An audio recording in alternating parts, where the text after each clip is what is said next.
tartalmaz növekedés gátló anyagokat, úgyhogy valószínűleg a fekete ürömben is ez megvan. Gyanúsá vált egyszer, csak hogy letakartam, hogy jobban tartom ezért. Itt vannak a galajok.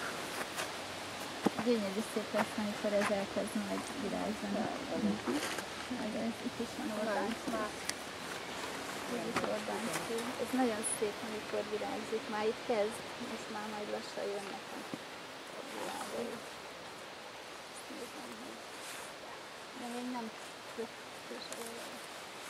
Hát, még nem elég ére.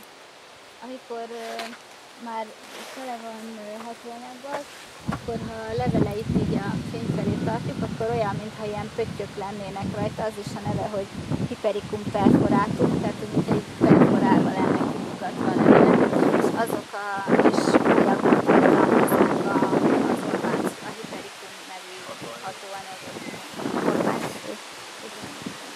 Mire is van az orvánc, mert csak a keverékre.